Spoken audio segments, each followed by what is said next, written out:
रत्नागिरीतील खेडमध्ये जगबुडी नदीनं धोक्याची पातळी ओलांडली. प्रशासनाने नदीकाठच्या गावांना दिला सतर्कतेचा इशारा. बीड ते मांजरा धरण पूर्ण क्षमतेने भरले असून धरणाचे 4 दरवाजे उघडण्यात आलेले आहेत. धरणातून 3494 क्युसेक वेगानं पाण्याचा विसर्ग सुरू आहे. त्यामुळे नदीकाठच्या गावांना सतर्कतेचा इशारा देण्यात आलाय.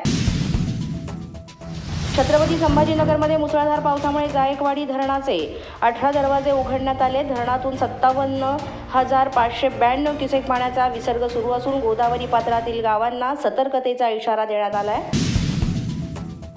सिंधुदुर्ग जिल्ह्यात पावसामुळे ऑरेंज अलर्ट जारी करण्यात आला असून परतीच्या पावसामुळे भात उत्पादक शेतकऱ्यांची धास्ती वाढली. भात शेती पाण्यामुळे कुजण्याची दाट शक्यता.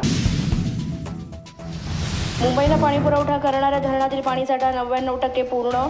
अप्पर वैतरणा, मोडकसागर, तानसा, मध्य वैतरणा, भातसा, विहार, तुळशी धरणं काठोकाठ भरली आहे. गोंदिया जिल्ह्यात सलग 4थ्या दिवशी पावसाचा जोर कायम असून धरणाचे 8 दरवाजे खोलण्यात आलेले आहेत. यामध्ये 6,000 क्युसेक पाण्याचा विसर्ग सुरू आहे. उद्यापासून राज्यात पावसाचा जोर कमी होणार. मात्र उत्तर महाराष्ट्रात हवेची चक्रीय स्थिती निर्माण झाल्यानं आज दमदार पाऊस होण्याची शक्यता हवामान विभागाने वर्तवली आहे.